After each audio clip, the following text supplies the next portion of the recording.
Greetings, friends. Welcome back to another episode of Dreamscapes. Today we have our friend Manoj Agarwal from Vancouver, Canada. We're going to get right back to him in 2 seconds. He is an elite technology consultant and business mentor. You can find him at manojagrawal.com. Links in the description, of course. For my part, would you kindly like, share, subscribe, tell your friends? Always need more volunteer dreamers, viewers for all kinds of great content on this channel. I don't have my book. I have a book for sale. The most recent of book 16 of the ABC series, Dreams and Their Meanings by Horace G. Hutchinson, resurrecting the as many books of historical dream literature as I can and making them available in current and greatly enhanced editions, if I may say so myself. All this and more at benjaminthedreamwizard.com. Complete listing of all 16 books, audio MP3 versions of the podcast, growing encyclopedia of terminology and historical figures, all that good stuff. That's enough about me. Manoj, thank you for being here. Appreciate your time. Absolutely. Thank you for having me. I'm excited about this. Thank you very much. I always love to hear that. The people who are coming to talk to me have at least somewhat of an equivalent fascination with dreams. Find that they do have some kind of a meaning to them, that there's something we can learn from it, that it isn't just, delusional fluff, random stuff in the middle of the night. So, but I've been doing this long enough and I've believed that for a long time that we can, get something meaningful out of it. But let's start with you, elite technical consultant and business mentor. I don't know if you want to say a little bit about your history and your practice of your unique form of wizardry. Yeah, so my background is technology. I've been building software for about 30 years. Worked with hundreds of startups. I worked with Fortune 500 companies like Microsoft, Pearson Education. Produced a value of about $500 million with the technology that I built. Impacted about 10 million lives in healthcare, education, and all that. And today I'm considered one of the leading experts in the field of artificial intelligence. I have 4 patents in AI. So that's who I am today. But my journey started back in India.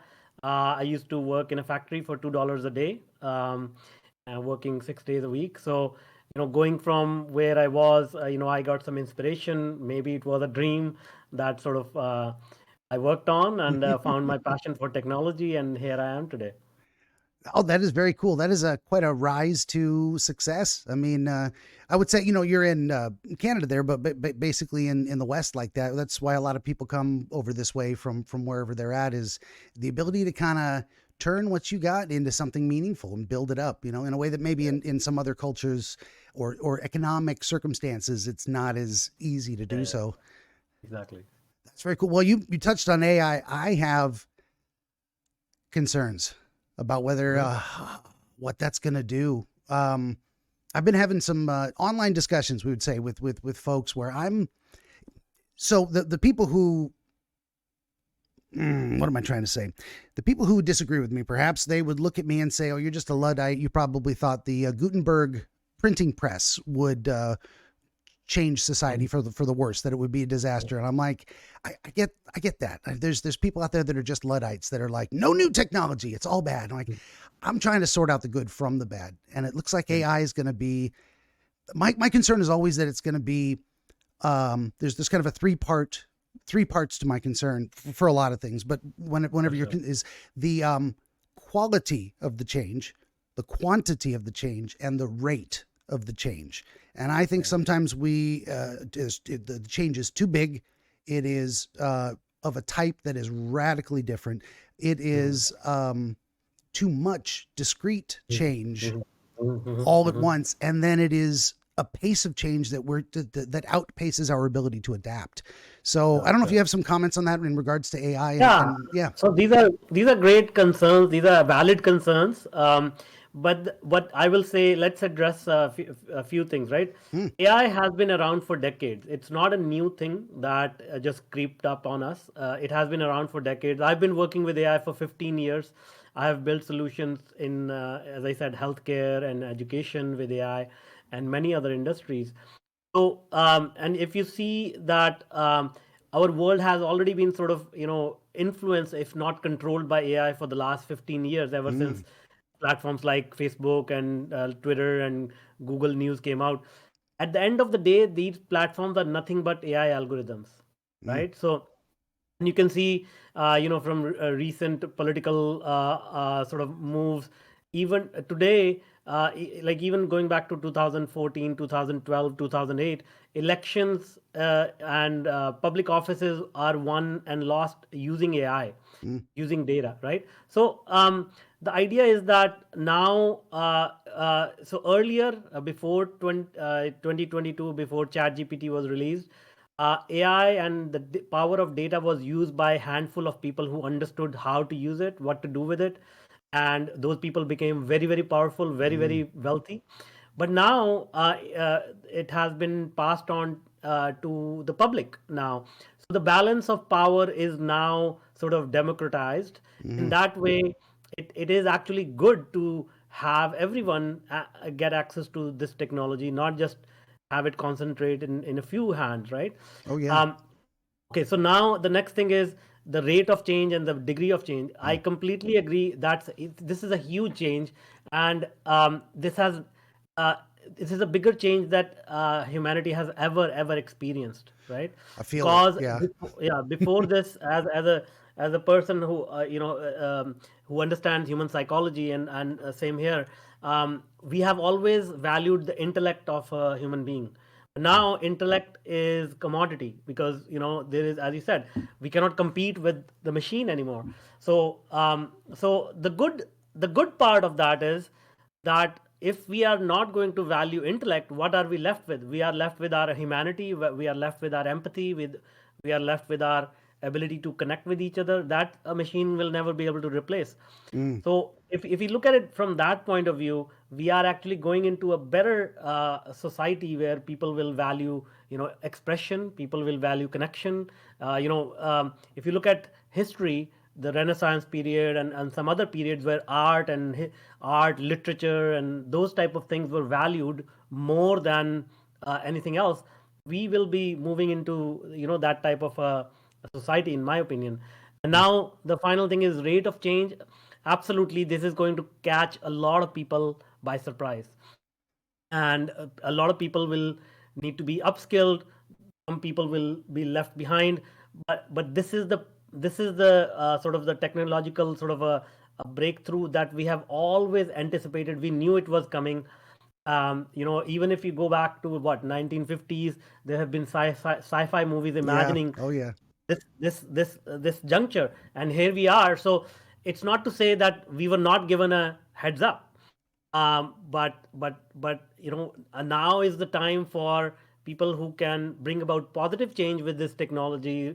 That's why I'm on this podcast and this show with you to share what are the positives about artificial intelligence, so that people can actually start to embrace it and not get left behind, right? Oh So yeah. the idea is to move away from misinformation, move away from fear, because frankly speaking, the fear itself is created by AI. I mean, these news cycles are generated by AI, and so they are going to bubble up the Yeah. news which are more sensational, right? But I'll give you a quick example of that. A lot of people I talk to, they say, "Oh, Elon Musk is saying stop AI, Mm. ban AI." So I'm like, "Oh, okay. Do you know how he became so rich? It's Right. because he started a bunch of AI companies. Yeah. His cars are, it's all AI. I mean, self-driving cars. What is it? It's AI. And those self-driving cars, they actually killed people, literally killed people, Mm-hmm. because when the technology is nascent, it's in infancy, you have to test it. And the other thing is, he was actually on the board of OpenAI, which developed ChatGPT, and then he resigned, saying Tesla is developing more powerful AI, so it will be a conflict of interest, which is true. Like all his companies, SpaceX and all that, they have very, very powerful AI algorithms. So to say that, Elon Musk is saying stop AI, you have to look under the covers and see, okay, maybe he meant something else. Maybe he meant this AI is useful, but society is not ready to handle it, or whatever it is, right? Yeah. Or maybe he has ulterior motive, like he wants to have competitive advantage. Who knows? Yeah. The point is that the the way his point of view is, nobody understands, but we read the news and we sort of apply our own fears, our own judgments based on that. Make sense? Yeah, for sure. Oh, there's so much great things in there. And what I've been processing is, I wrote down a few notes. I'll get to those too. But the bigger theme seemed to be that there are perhaps a variety of levels Yeah, or layers to what AI actually is. And, exactly. this is everything from diagnostic AI that you program to say, look at these few things like with a car and tell me if the smog is right or if this is that. And then a machine does the work of Yeah, analyzing these things and outputs the results. It's its own kind of yeah. very extremely limited, insectoid kind of AI. Mhm, Way on the mhm. other side is the self-aware Skynet Terminator Yeah, future where yeah, the machine becomes, and I'd say that's my probably biggest concern. We're maybe way off of that. Maybe it can never happen. Maybe it's something technology cannot do is become self-aware. yeah. But the idea of a machine that starts thinking for itself and has the freedom to decide humanity is a good thing or not, and might have access to power to act on. Now, this, you mentioned the sci-fi stuff, and this has been our concern for not even just the past 100 years. It goes Yeah, back to, say, Mary Shelley's Frankenstein. It goes back further than that to yeah, 2,000-year-old myths and legends about, you know, um, human creators trying to play God and make a golem or a robotic like creature built it out of clay or whatever, imbued with the breath mm, of life, mm, and it turns on its master. I mean, my biggest concern would be in that idea is that because we are flawed, because humans are flawed, our creations will necessarily be flawed in ways maybe that imitate us, have our same foibles, or with the best of intentions, we're programming stuff that we don't actually know what it's going to do because we can't see the mistakes we're putting yeah, into it. A human's always yeah, got to decide what the machine does, and then the machine will do that, for yeah. good or ill. So those are Yeah. some of my first thoughts. So let me address that. Yeah. So, see, the way that I look at the world is that there's only one species on this planet which wages organized war against their own, which is Mm-hmm. humans. Yeah. And the reason why we do that, as you know, is not because of the other person is bad, because of some emotional drama or baggage we are carrying, and we want to project it on other people, Mm. right? So, if we extrapolate that to other species, yes, they may kill each other for hunger or for other purposes, but they never like organize a war against their own or even other species. And so, to say that machines will have ambition, they will have jealousy, Yeah. they will have cunning to harm other people. That's in my opinion, it's unfounded fear, because there is the only way to put something like that in a machine is if a person actually figures out how to create that trauma, that childhood trauma that pushes us Mm. to do bad things as an adult, and program it into the machine. And in my, like, I understand human psychology, I understand human mind, and I understand AI. I don't think there is going to be a time when I can just say, okay, let me write an algorithm which imitates a traumatic childhood You're and right. then plant it into Yeah. a AI. I You hope mean, nobody does, right? yeah, Even as an yeah, experiment, just to see what would happen. That's probably a yeah, bad yeah, idea. yeah, That would be like intentionally creating a new species of creature to suffer yeah, unnecessarily. I, yeah, yeah, which is a big. So the reason I was trying to tease out, insectoid AI versus fully self-aware humanoid AI is maybe that's what Elon Musk meant. Is like, don't. He didn't mean never use algorithms, never use search functions that, like, we got the chat GPT thing where you can type in, tell me all the news, tell me the top news today. And it will write a little paragraph or two highlighting, just looking out there. What are people talking about? And it'll give you that data. So based on your prompt, you'll get, and that's AI. It's using its own intelligence based on yeah, your parameters to execute a search function and return results. Google's been doing it for 20 years. So there isn't, that isn't necessarily bad. I'm trying to ride that line in between. Let's not be Luddites that don't allow any change, because change is going to happen sometimes, and very often it's for the better. Hey, something new comes along. Let's see how this can make our lives better. New tools. The other side is, let's not go too far and recklessly plunge ahead towards a cliff we don't know what's at the bottom of. Maybe there's a swimming pool down there. Maybe it's yeah, maybe it's rocks. yeah, So I'm very much the cautious guy. Like before I'm going to walk up to the edge and have a look. yeah, yeah, yeah, yeah. So that's Caution is yeah. always, yeah. I mean, I think there's going to be regulations. There's going to be some rules implemented. This is sort of the wild, wild west right now, Oh and this yeah. happens every time when there is a new technology. Like when internet came along, there was a lot of confusion. What the hell is an internet? Why do we need internet, right? Like, what is a website? Yeah. And now we cannot live without that. Then smartphones came, and they're like, what is a smartphone? Why can't I get a regular phone? What is an app? Why do I need an app? we cannot we cannot live without apps these days, right? Oh so yeah. so that's just the cycle of technology that happens. The only thing is, this is much bigger cycle now with AI, and it's much more powerful, and it's going to be transformative for centuries to come. So we are just at the beginning of that. So I think over time these things will sort of smoothen out, and we'll have a much more a pleasant experience with it. Yeah, I hope so. That's and you mentioned some other things. I'll get back to the idea of sentient, or self-aware, the flaws that humans could program into it if we're not careful. So I'm always recommending caution, but also that decentralized, democratized power of it. So again, sometimes I take a stronger view when arguing against a strong view to bring the balance to it. So some of the folks I've been, just in Discord on other servers, arguing with folks, but I'm trying to be very centrist about it in a way, or find the golden mean of, let's not stop the development of new tools. The invention of fire, the wheel, great things, radically changed how humans interact with the environment, but not necessarily bad. And then people put wheels on tanks and shoot each other. Okay, so any technology can be used for good or for ill. But the idea, so I've been, so I'm not a let's reject AI at all. So I've been playing with it myself in terms of what can this thing do? And some other podcasters I've been listening to, they do weekly shows, have done some entertainment pieces where they're like, okay, give me a character from a video game in character and have them address my questions from the perspective of that video game character. It makes some interesting conversations. And then you can kind of see where,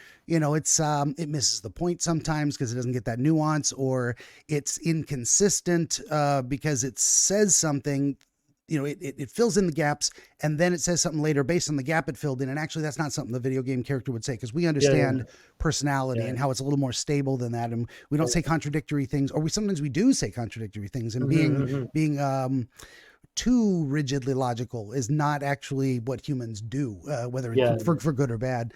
So I like all those good points. And I would side with Elon in terms of, as I said, the self-aware AI. I don't know if there's a way to, that's something I can ask you, is can we ride up to that line and just not flip that switch? Is it gonna happen or not?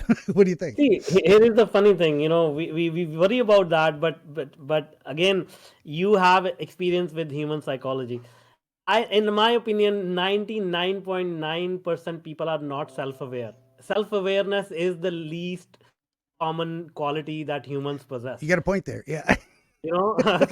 So to think that we will have the resources, the insight to, I will say it will be a big step for humanity to become self-aware ourselves first, and then worry about anything else. That's a fair point. Right? Yeah. I really hadn't considered it like that. I wonder if we might reach for it poorly. And I wonder if we might, we're probably going to get to the point where we can fool humans into thinking. I mean, we did the Turing test, am I talking to a person or a machine?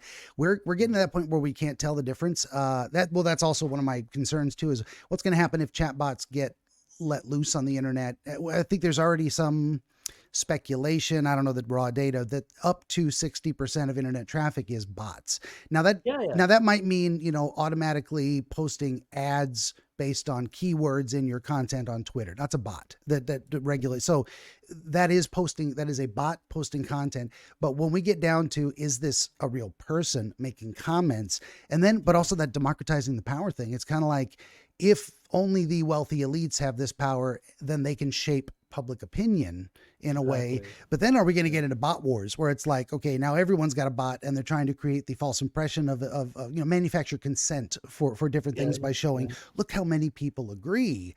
Which, just speaking of self-awareness and logic, it's like if anyone's really dedicated to logic, they'll know it's a logical fallacy to say the bandwagon fallacy. Look how many people agree. I must be right. Like, look how many people thought the earth was flat. It used to be everybody once upon a time. So, but then again, humans aren't always logical in that regard. So Yeah, exactly.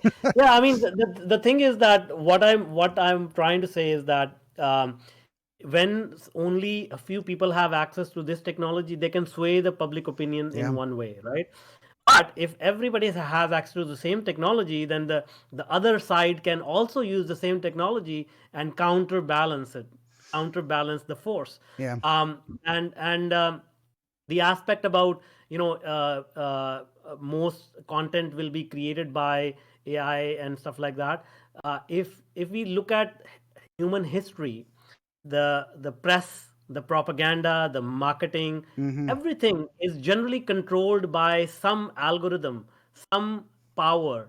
Like I'll give you a quick example. Like the monarchies in the world, they have a symbiotic relationship with the press, right? If the press goes against a monarchy, they are out, right? And so, who controls the press? It's basically the human capital, and the real capital, money, controls the press.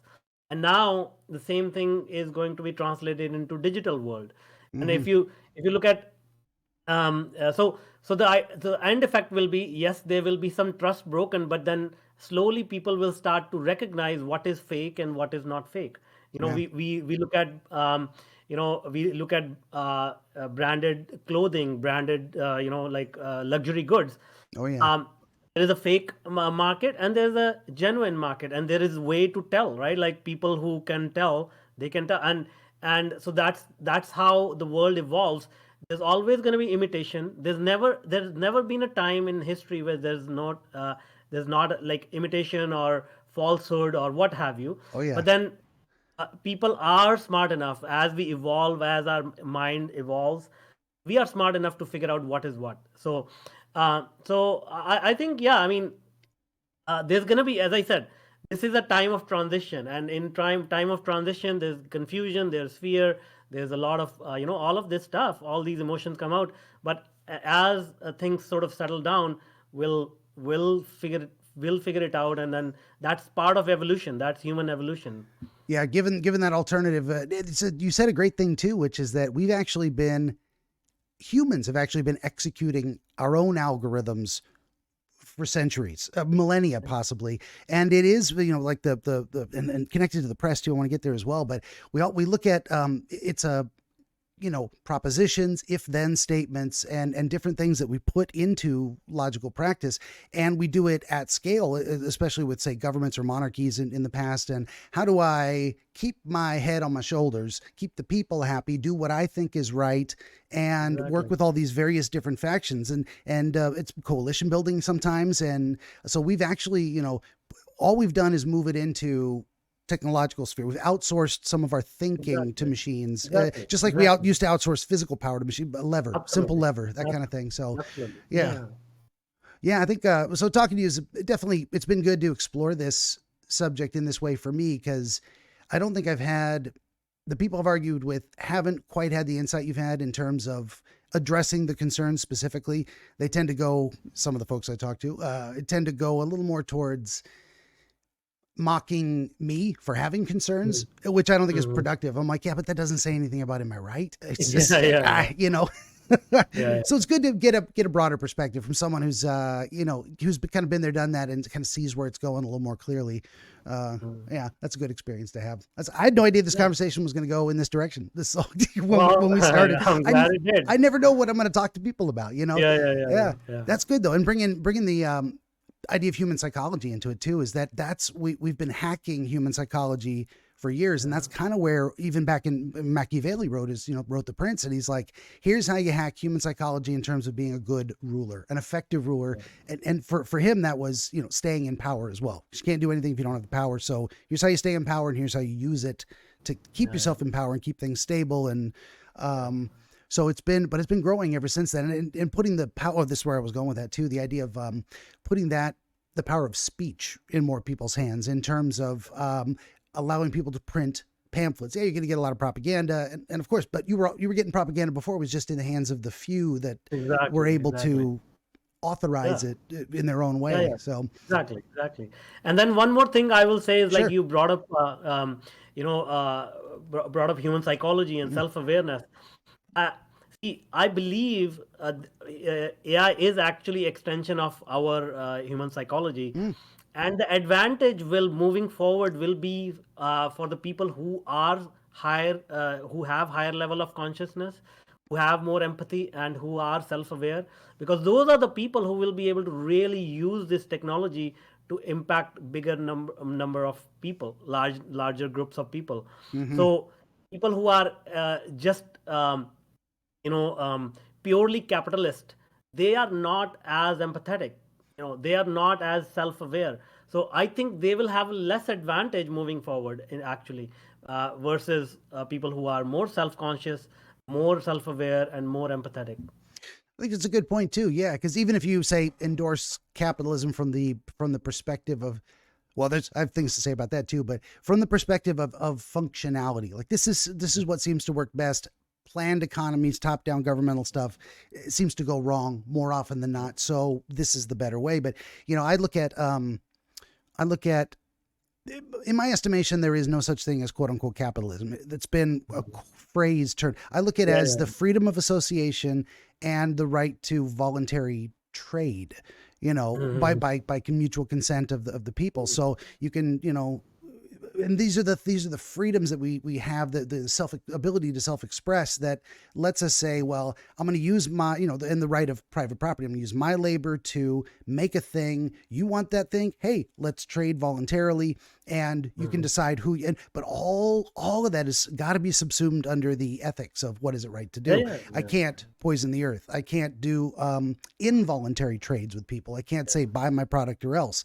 These are bad things. So there's if we're going to have capitalism, and it seems like we do need to and have to and should, but it has to be ethical capitalism. Yeah, So yeah, yeah. That's what I'm trying to say, right? Like, so, yeah, so a purist capitalist who is short-sighted will say, "Oh, cut down all the jungles and I'll make a lot of money." But then somebody with foresight and the power of AI will be able to say, "If I do that, it's actually harming me, my long-term prospect. So yeah. I may as well like take it slow and find more sustainable solution or something like that." So that's where I'm going. Like, with AI, we will be able to like steer the world in a more positive direction and find better solutions for biggest problems that we are facing. Yeah, I think like any tool, it's going to have to be put to good use. You can use a gun Yeah, to defend yourself yeah, against a wild animal. You can use it yeah, to kill people in war. It's just the tool. exactly. Yeah, we gotta be smart about it. I hope we will be. And Yeah, yeah, that's the biggest thing. I think even if things go a bit wrong, and they almost can't help it, but I don't think it'll be an absolute catastrophe. Just depends on how wrong it goes. that's yeah, my yeah, that's yeah, my yeah, yeah, concern. I'm like, usually yeah, what I'm encouraging is like, let's just slow down a little. But this is also part of how I approach things. Is I take a long time to think about things, and I make sure I've mm, thought about it not once, not twice, but dozens of times, and I try to pick apart my own. So by the time I'm done thinking about something, it could be 10 years later, and a lot of things move faster than that. yeah, There's still some yeah, things yeah, I'm trying to figure out. I've been pondering for 30 years, and yeah, that goes back. You got a Buddha statue there. I mean, it goes back to people still constantly rediscover and reevaluate ancient wisdom from 2,000 years and more. I'm working on one of my first original publications is going to be a wizard's guide to Aesop's fables, and that's mm, 2,000 years old, and it's a lot of human psychology in there, things we've mm, known for a long time, that again, for a new generation, hey, this exists, this has existed for a long time, you need to understand this, and here's how you can put it into practice. Here's what these basically, wizard's guide is. It's like the psychological principles behind and within the stories that we tell each other. I think that's one of the most powerful ways to get a message across. yeah, um so yeah, exactly, exactly. yeah. Well, we've had a great chat for a good while, but it seems like we might want to get into the dream stuff before we run out of time. You feel ready Sounds good. to transition? Yeah, yeah, yeah, absolutely, All right, I'll absolutely. just make a little note here of the time. Benjamin the Dream Wizard wants to help you pierce the veil of night and shine the light of understanding upon the mystery of dreams. Every episode of his Dreamscapes program features real dreamers gifted with rare insight into their nocturnal visions. New Dreamscapes episodes appear every week on YouTube, Rumble, Odyssey, and other video hosting platforms, as well as free audiobooks highlighting the psychological principles which inform our dream experience and much, much more. To join the Wizard as a guest, reach out across more than a dozen social media platforms and through the contact page at benjaminthedreamwizard.com, where you will also find the Wizard's growing catalog of historical dream literature, available on Amazon, featuring the wisdom and wonder of exploration into the world of dreams over the past 2,000 years. That's Benjamin the Dream Wizard on YouTube and at benjaminthedreamwizard.com. Okay, so as per my usual process, I just shut up and listen. Our friend Manoush is going to tell me his dream, beginning to end, whatever he remembers.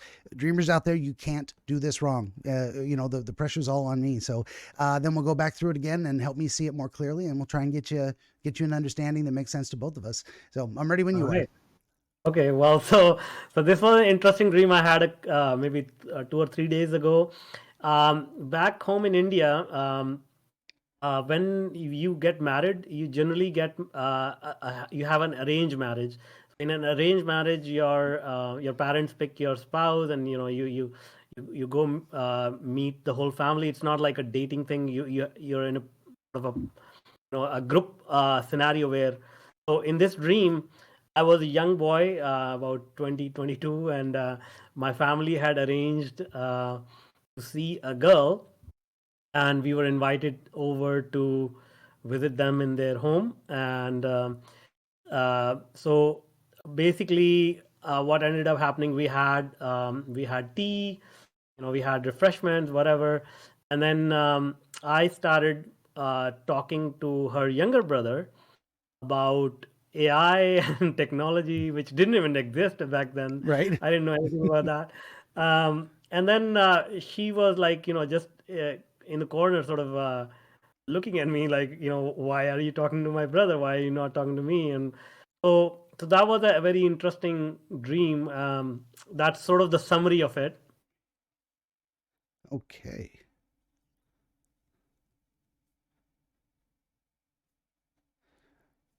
I'll write as fast as I can, but always takes me a minute. And we got 40. Okay. Great. And that's all we need. I've said this so many times lately, but I talked to one gal and her entire dream was just the sensation, the experience of falling through a void slowly. And we talked about that for like an hour. So we can do all these things. Let me go on to a second page here. All right, that's it. So we get the just the vague description, whatever you got, and then we go back through it and try and help me see it a little more clearly. So this is definitely based on, there are different classes of dreams. I'm trying to break them down in my mind, but I start trying to tease out, okay, where are we at on this landscape? What do these symbols mean in terms of how to navigate the environment? You are in a very realistic scenario versus a very fantastical scenario. So this is more practical versus speculative, maybe. So you've got this, in it, you are young again, and so you're thinking in terms of the past or your past self, that kind of a thing, or relating something you're going through now to what it was like then under those circumstances. I'm gonna guess you did or did not have an actual arranged marriage yourself? Yeah, no, I didn't. I did not. Did not. Okay. So this is, so then we're looking at that too. So this is a very realistic, practical, possible situation, not fantastical at all, but very down to earth. But it is also an experience you never had. So that's an interesting type of thing too. All these things start going through my head. I'm like, okay, what are we looking at here? What is this thing? Right. So all the characters in this story were your real family, and well, my parents were, that but half. then the other half, like the girls' side, I have no idea who they were. Yeah, and that's fine. And very well, it could have been different. It could have said, this, now that I think about it, this was a girl from my childhood, and at one point I had entertained the thought of what if we had been arranged to marry. No, But she didn't look familiar to me. yeah, fair enough. And that's its own kind of thing. So this is an unknown quantity versus, say, a familiar. If it was a familiar girl, we might be looking back to what was your relationship with her like, what was going on in your life at that time that made that stand out to you as a possibility, what made her, an attractive partner beyond her appearance, that kind of thing. Trying to catch up with some of my notes here.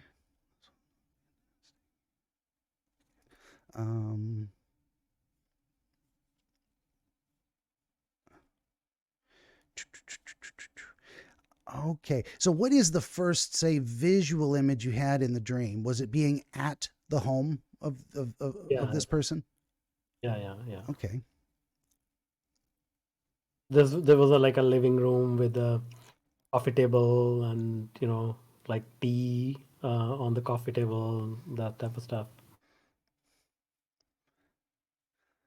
And if you were to describe, okay, I'm trying to tease this out. Sometimes there is a sequence of events that happens. I start here, I move there, I do this. The whole dream itself could have been also like almost the way you described it. Like a lot of the backstory is summary presented to you, but really the first image is you're in the corner, you're talking to the brother about AI, and all the rest of it is set up that didn't actually have a visual story to it. Is that kind of how it went, or was there? Actually, no. So the dream started. We arrived at their place. Okay, I mean, so this is a usual scene in many movies, Bollywood movies and yeah, everything. So it's like a usual scene. So we entered there. We had some small talk. We had tea. And then sort of people sort of disperse after half an hour. They go on, and then there are a couple of people left in that sort of living room. Few people left, right? So it's not like I am alone with her. So there is his brother, and I'm shy. She's shy. So I'm like, okay, what, like, what am I supposed to do here? yeah. So then I just move over from this side of the living room to the other sofa, and then I just sort of start chatting up with her brother. Okay. Was there the arrival to the home? So you've got a little bit of a memory of that. Was there a what am I trying to say? What type of a home was it in terms of class?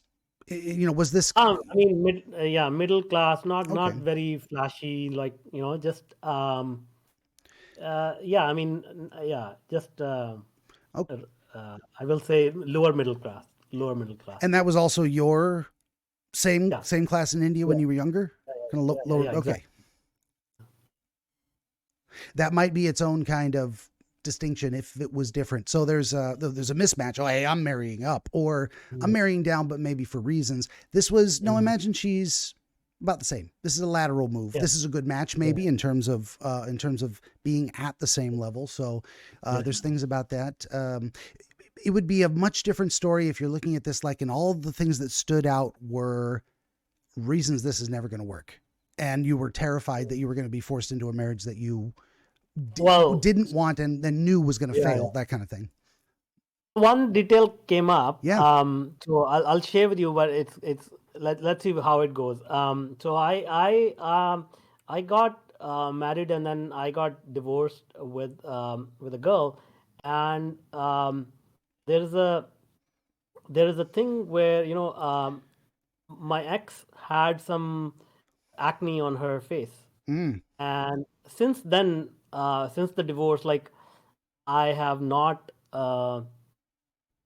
like I mean not I'm just saying, like I've developed a sort of a resistance to acne, uh, Mm.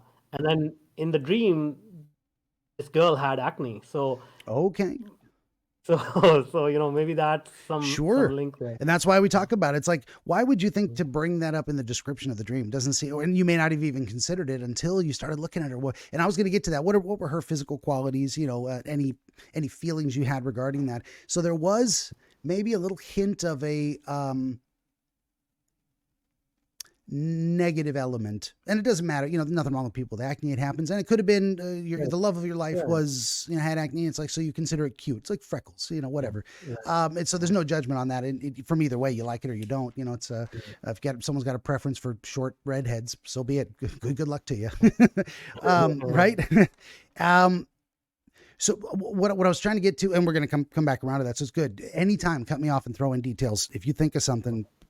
Fantastic. That's actually the entire reason we go through it again, to look at it, is really help me see it and help you pull out a little more details if possible. Was there an order to the approach to the house in terms of where people were walking? Was it like your parents in front, you're behind them, there was like a line? Were you kind of pushed to the front, leading the way into the house? I don't recall. No, I don't recall that. Like basically the scenes sort of started when we were in the living room. From what I recall, we were in the living room. That's where it started. Gotcha. And so that's what I try to tease out too, is like a little bit our brain fills in and says, okay, here's the backstory. Of course, this is how we got here. You don't mention driving in a car. You probably did. I mean, it just wasn't really, that really wasn't the point of the dream. So sometimes the absent things tell us a lot too. You've arrived. So if there was any kind of a procession, in a way, a leading into the house, who was in front might make a difference in terms of, well, I'm being guided by someone. I was put up front to be put on display in a way, or to be, maybe you were the one who was like really pushing for this arranged marriage. So you were eager to get to the front door. There's a lot of different ways to look at that. So that's why I asked those questions, narrow out some of the possibilities. Was there any particular seating arrangement in the living room while you guys are all having tea? Yeah, so as I said, I think from what I recall, I was on, let's say, the left-hand side. There was a coffee table in the middle. The girl was sitting on the right-hand side corner, and the brother was on the right-hand side, sort of in the middle. So I moved from the left-hand side to the right-hand side later. Okay. Yeah. Was there any particular discussion during the tea time? Was it kind of vague pleasantries, or was just big, small talk, how's the weather and this, like not much. Nothing of substance that stands out in terms of topics introduced, or? Yeah. Okay.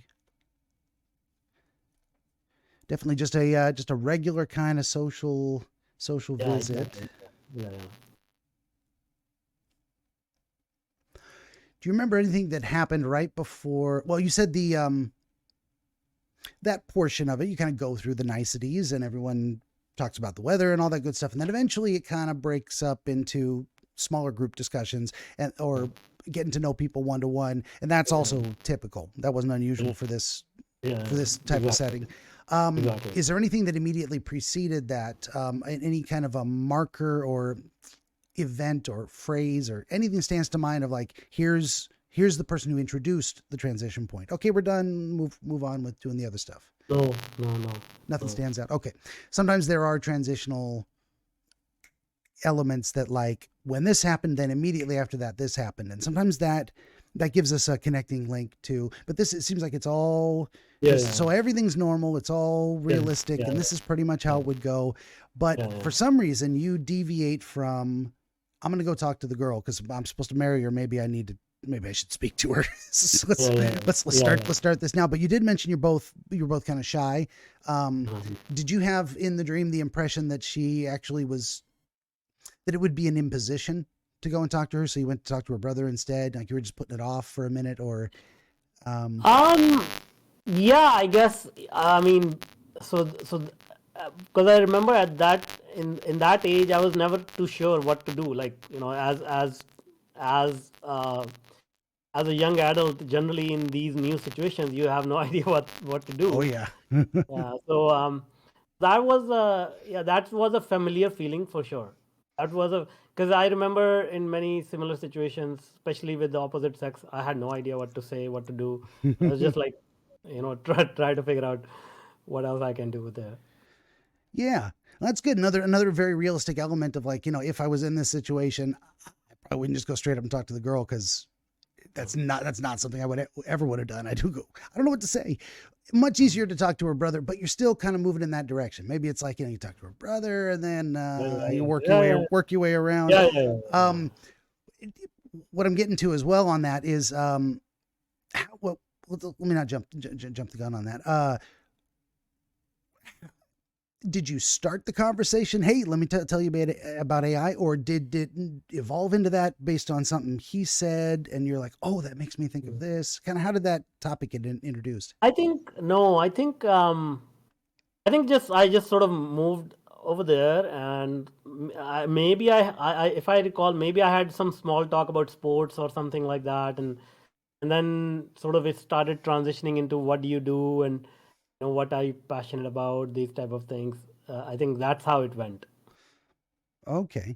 Also, all very, very practical, realistic, exactly probably what would happen. Do you remember? So initially it was a bit awkward, shyness. You go and talk to the brother. Did your emotional state change as you were talking to him? Did you become more confident and less anxious, that kind of thing? Yeah, I think, I mean, as we were during our conversation about AI, like I get very passionate about it. Yeah. It was similar. I think from what I recall, it was similar reaction. Like sort of, he was excited about learning about it, and I was like excited about talking about it. So Okay. So you've shown yourself, and again, I like to look at opposites. You very well could have gone to him and he was just a jerk and he didn't want to hear anything you had to say. He treated you coldly, turned to, well, welcome, have some tea. I'm going over here. But he didn't really mean it, it also could have been, you introduce this topic to him and he's indifferent to the topic. Like he just has no interest. He's polite about it, but you can tell he doesn't care. No, so you're imagining you're speaking to someone who's genuinely interested, who values, say, your insight or understanding because it's something that they haven't heard or don't understand. So you're very much putting yourself in that, and sometimes people say, oh, dreams are wishful thinking, and it very well just could be, but why in this way, but definitely we're also looking at, thought experiments. And with thought experiments, we don't even look at how likely is this. We look at what if this was true, how would it play out? What would my reaction to it be? What might it look like if that scenario plays out in that way? Do you remember any of the things you were specifically telling him or questions he asked you on that topic, since there was a more of an engagement? I don't recall exactly, but I think as I do, like I encourage people to, understand technology or go into that. Like when I talk to young people, I'm always encouraging them to find a career in technology. So I think I was sort of advocating that type of stuff, like, look into going into technology or don't, learn a little bit about it. It's fun and whatnot. So. Okay.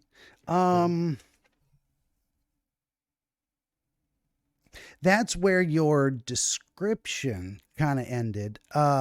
Is that where the dream ended? Like pretty much you conclude? I think as far as I remember, because it's kind of difficult to remember all the details. It is, yeah. But you kind of woke up during the middle of the conversation, or the conversation wrapped up naturally, and handshake. What happened actually? Yeah. Okay. So I think what happened was, because I knew I was gonna come to this, and then I was like, okay, I need to remember the dream, and I think what happened, because maybe this is a next dream or maybe it was a continuation. I can't remember. Okay, what happened was I was coming out of, like, after that sort of scene ended, I was coming out of a big theater wearing some really flashy, almost like uh, Elvis Presley kind of dress, like outfit, and looking like like a rock star or something. And there were two other guys with me wearing it's almost like a Beatles coming out of a of a movie theater, and we were like, oh man, like we we crushed it or whatever. So it was weird. Yeah. So this scene of meeting the girl with the families introducing each other under the arranged marriage context, then talking to the brother, and when that kind of wrapped up or whatever, it may be hard transition or fade into now you're leaving a theater. Did you have the sense that you were the performance? That you were Yeah, the yeah, yeah, yeah, yeah, yeah. Gotcha. And Yeah. how did you feel about that as you're walking out? Like, oh, we nailed it, or Yeah, yeah. Oh, first of all, I was like taken aback at the outfit. I will never wear something like that, right? And but then I was like, oh, that I mean, that's like it felt obviously it felt like we were like on top of the world, and we like we were like rock stars basically. good. And did you recognize any of the other guys that were with you, No, friends from your no, life, or no, no, any no. features about them stand out? You know, they were We also were wearing we were wearing identical outfits. okay. Yeah, Identical so it was like outfits. a rock band almost. Yeah, yeah, you did mention that, like like the Beatles style. So that's interesting too. You did not put yourself as a solo act. You're Mm. not like the king has left the building. No, the group has left the building. You're a part of a group that put on a successful performance, and you felt good about it. And it was a little.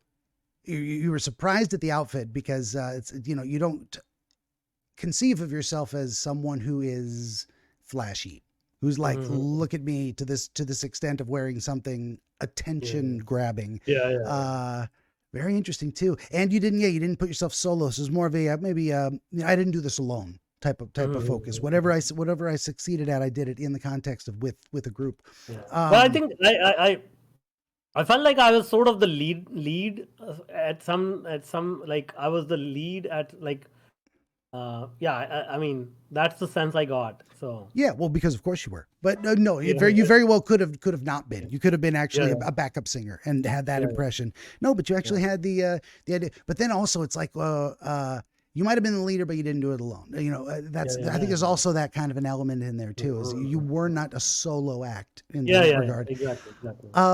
Did you do anything? Did you get into a limo? Did it transition to another Yeah, yeah. scene? I think there was like a big flashy cars. Like we got into, or it could have been like one of those, those like flashy bus, like the luxury bus Luxury tour homes bus? like Yeah, each of yeah. the rock stars have. I was like pretty stoked about the vehicle for sure. Yeah. And did you have the impression you were on your way to somewhere else next, Yeah, or I don't know. We just like maybe yeah. After that, I think that was the end of it because I woke up after that. I was like, gotcha? wow, that was like, and it was very vivid. I mean, I've never had such vivid dreams before. Nice. And you said this was about 2 or 3 days ago? Yeah, yeah, yeah. And I maybe maybe it was anticipation of coming to this conversation. I was going to say, yeah, I think it very much is. I think, Yeah, and that's not surprising at all. Now, you might have been the first person who like had a dream literally about coming to talk to me. This is a new one here. I'm a little uncomfortable with that too, in terms of like, I'm not a solo act rock star either. I'm trying to be very yeah, humble. I'm like, oh, yeah, but then this yeah. is also, it makes a lot of sense too, because well, before I go there are a lot of people who have a dream they think they want to talk to me about, but our appointment's scheduled a week out, and then the Mhm, night before they talk to me, they have another dream, and that mhm, one feels fresh and intense and important. I'm used to the idea that people know they're going to be talking to me, and so and they believe something valuable will come from it, so mhm, they mhm, are seriously considering the night before, what should I talk to him about to get the mhm, most out of mhm, this experience. So it's very common mhm, someone has a fresh brand new dream because they're going to mhm, come and talk to me. I don't think I've had mhm. anyone who had a dream like literally about talking to me and what it might be like No, no, and no. the No, no, no. experience. You were not. You No, no, no, no. Okay, okay. So I metaphorically, maybe I'm. metaphorically. No, no, no, I think you're right. I think you're right. I don't think you have to backpedal that at all. I think that's Okay, exactly what it's about, this experience, if that makes sense. Now you yeah, add your own 2 cents. yeah, yeah. Well, I mean, I just found, like before 3 4 days ago, like I was like, okay, what is this? What is gonna happen in this? Because I was like intrigued and I didn't know what was gonna happen. I was like, okay, you're gonna interpret a dream, and because I think you sent an email as well, like, bring a dream. I'm like, okay, Please make which sure. dream? Yes. Yeah, which dream? And I was thinking about another dream that I had long time ago, which I can never forget. So I was like, okay, maybe that's too abstract, but maybe I'll just talk about it. And then I just forgot about it. And then that night I had such a vivid dream about this. I was like, oh man, like this was a complete movie in itself. Like I've Yeah. never had this kind of dream. And so maybe I'll just mention this one, you know? Yeah. Ever since that idea kind of popped into my head, it happened a few minutes ago, and I'm like, let's just let this get as much detail as we can before I say anything about it. So there is an element of arranged marriage to scheduling a meeting to speak with someone. Yeah. There's you and me as the meeting arrangers, and then there is you and me in the meeting, and that's kind of a different experience. Where so those people in the past that were our separate past selves obligated our future now self to be here doing this, and what is it going to be? It's like, I think an arranged marriage is a fantastic metaphor, and that's probably what, if it makes sense to you. Yeah, definitely. And so you that might be one of the reasons why the girl wasn't that important, and maybe even gave her a little bit of a flaw from your perspective in terms of a negative association with the prior partner, is that and then the reason you're say, now that I'm in this social kind of a bit of a losing my pencil, a bit of a forced social situation, you're going to talk to the brother about AI, and I'm very happy to have been someone who was genuinely interested and engaged and enthusiastic and wanting to, hear your perspective on things. So actually the way you imagined it going, you kind of cast, in a sense, me as another person, but you anticipated this is going to go well. This person is actually going to want to hear what I have to say and engage with the material.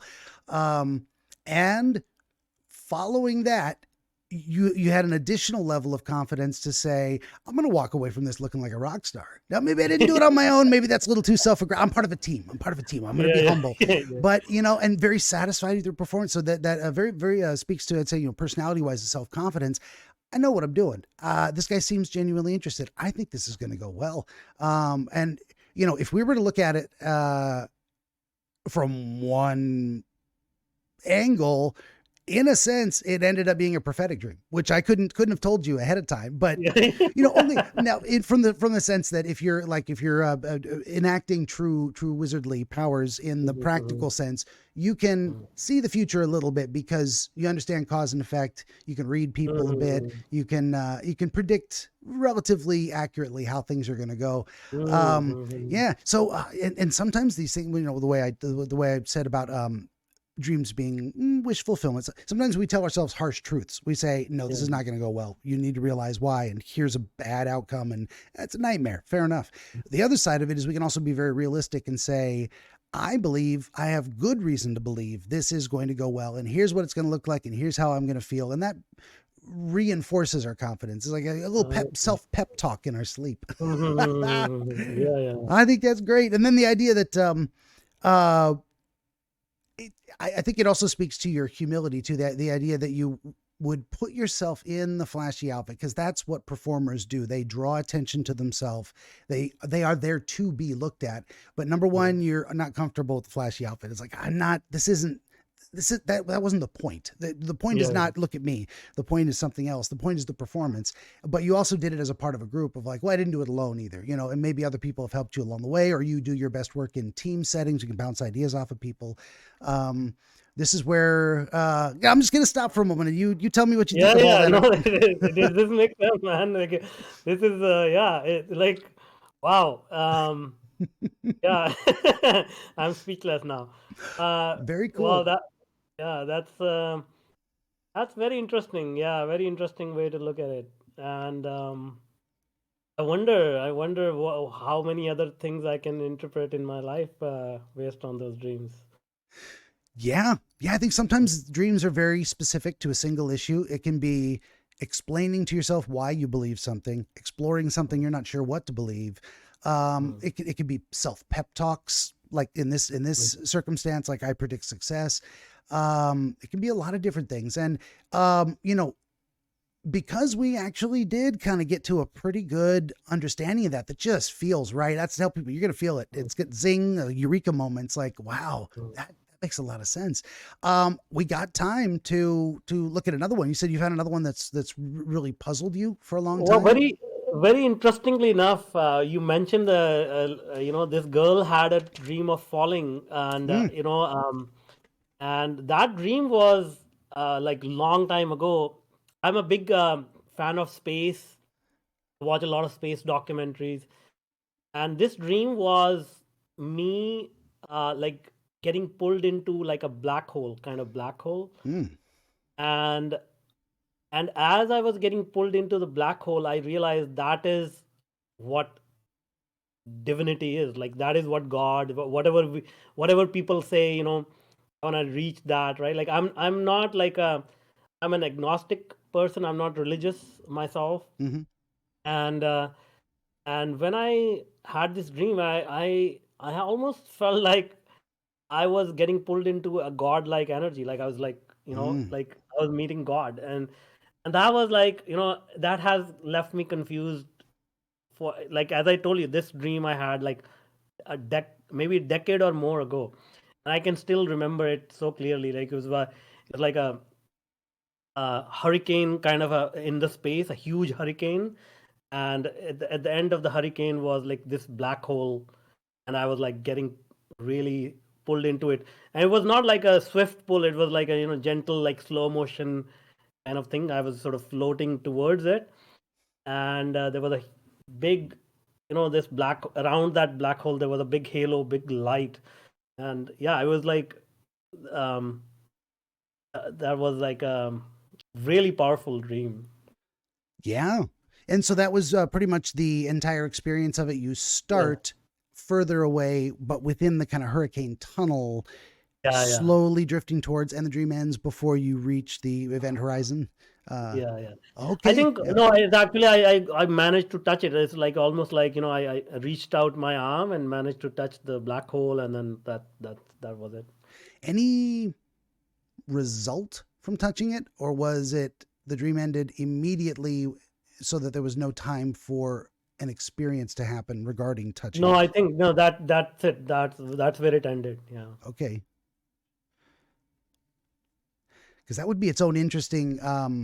And when I touched it, this happened, Yeah. and then that impression stuck with you. It was like actually Yeah. you didn't know, you couldn't tell yourself, you couldn't speculate further what that experience would be like, but you reached it, you touched it, you were able to come in Yeah. contact with this thing. That's interesting too. So at least yeah. And I remember, like, I don't remember, was it half asleep, because I immediately sort of gained a little bit consciousness. I was like, did I just experience God, or like, because I don't believe in God? It's like, what's going on here? Is this where everything originates from? Is this like the center of the universe? You know, because as I told you, like I always watch these documentaries, Yeah. and some of the crazy ones like Ancient Aliens and whatnot. So That's you know, good stuff. yeah. So it's like, oh, maybe this is what the ultimate truth is. This is where everything comes from. Like, Yeah.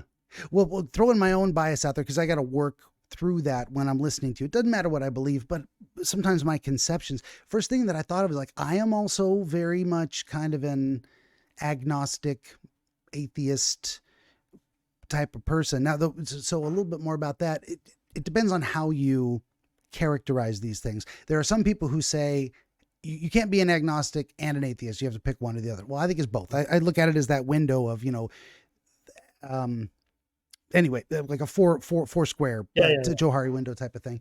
Um, yeah. and I think both are, so for agnostic, without knowing, I'm not certain. So I'm just going to be humble about that and say, I don't know. What is it? Yeah, I can't tell you for sure. yeah, Atheist to me means literally without religion. I don't have a specific religious system that I follow. Now, that said, I'm humble about I'm not so sure. Don't ask me. I don't have the answers.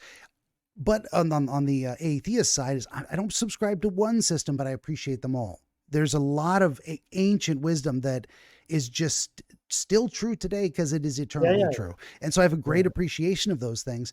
But then I've also kind of come around to kind of a deist perspective in a way of like, logically in my own mind, I and no human ever made this entire universe. Something else did.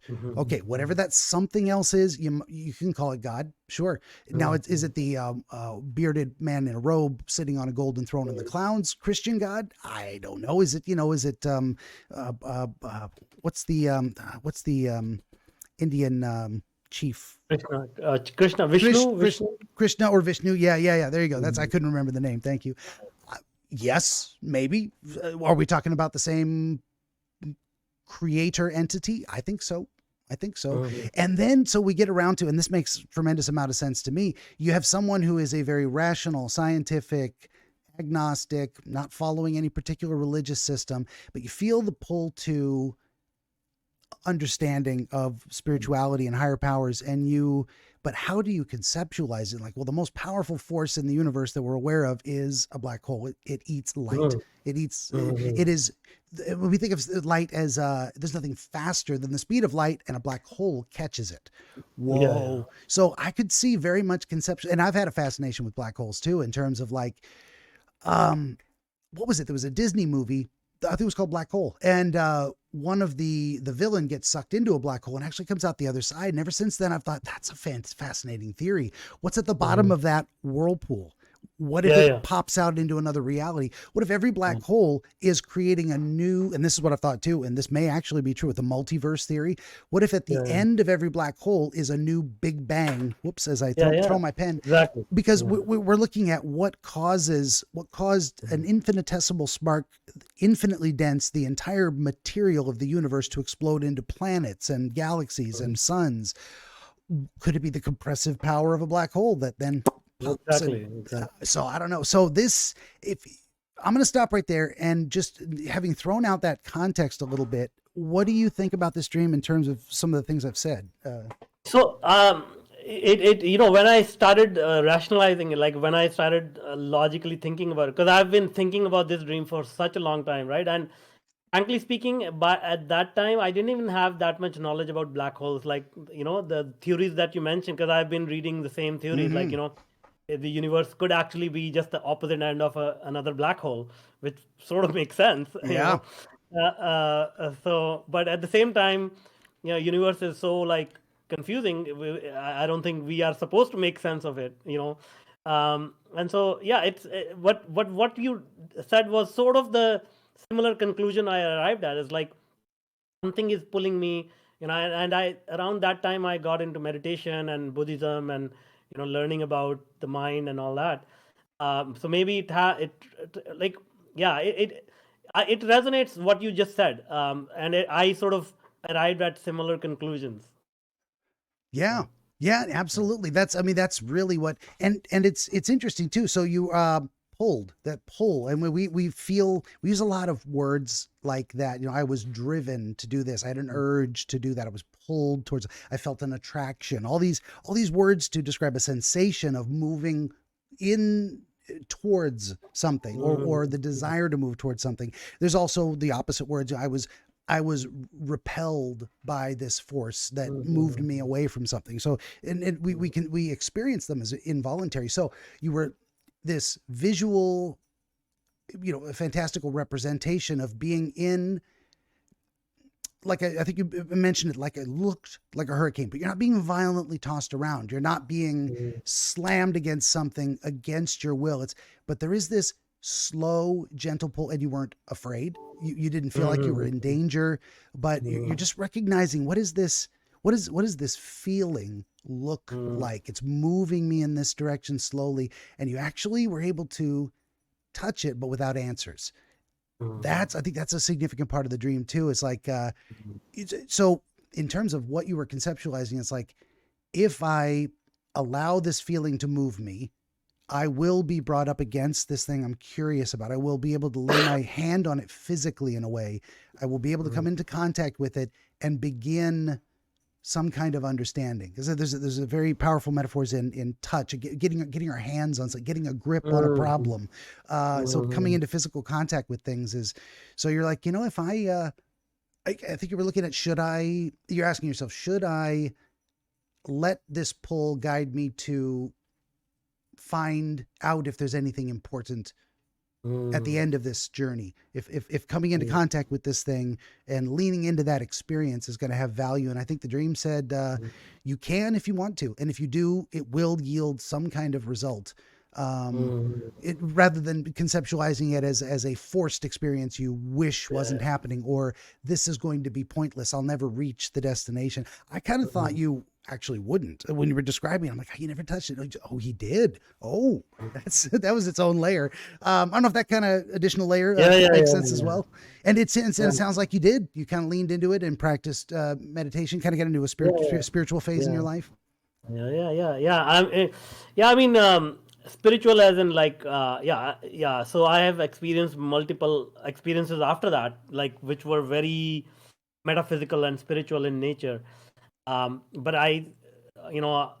some of them were even more powerful, but then I've forgotten about them. But this dream has stayed in my consciousness for such a long time. Right? Maybe that was the beginning of a huge turn in my life, maybe. Yeah. I'd say that's, well, number one, no barking. I tell people, dreams self-select for importance. You remember it because there was something personally meaningful to you, some intense feeling that needs to be understood, and you carry it with you into the waking life. She's like, now I can turn my attention to it and look at what this thought means or what was happening. But also I think a lot of these powerful dreams come during times of personal transformation, when we're going to be going through something, when we're on the edge of starting something that we really intuitively understand is meaningful, and we're like, this is big, something's happening here, and we explore that in our sleep as well. So it's very, very common. This is all adding to my theory of dreams. I'm gonna write an original work someday, but I gotta get through all the masters first. No, this is great. Awesome stuff. Yeah. Well, we got through both of those a lot faster than I expected. I don't need to keep you for the full 2 hours just to kibitz. No. This is great. Thank you so much. It's you sparked a new interest in me. I'm gonna start looking into this more. Yeah, and if you're a person who's fortunate enough to remember their dreams, I don't, which is ironic. I'm the dream wizard that cannot remember his own dreams, barely even remember that I had a dream, let alone remember the contents. But pay attention to them as well, and see if other solutions can be offered to you. I mean, there's very famous instances of people who are puzzling over intensely scientific problems. They're trying to invent something. It comes to them in a dream. And they wake up and they're like, I have the answer. It's like, that happens a lot. I recommend people sleep on it if you don't know what to do. No, I get that so many times. Like, I've had, I've created inventions from ideas that came to me in dreams. That literally happened to me. So that very cool. And I think if people have the ability, I wish them all the best in using it. And this dog wants me to throw toys and take them outside. It's a good time to wrap up. We'll do that. Yeah. So I will say once again, a big thanks to our friend Manoj Agarwal from Vancouver, Canada. He is an elite technology consultant and business mentor. You can find him at manoj.agarwal.com, also on LinkedIn. I forgot to mention that. And, for my part, I'll just say, would you kindly like, share, subscribe, tell your friends. Always need more volunteer dreamers. Absolutely. 16 works of historical dream literature currently available. The most recent, book 16, Dreams and Their Meanings by Horace G. Hutchinson. All this and more at BenjaminTheDreamWizard.com. And I'm just going to say to our friend Manoj, it's been great talking to you. Thank you for being here. Same here. Thank you so much. Good deal. And everybody out there, thanks for listening. Thanks. Bye.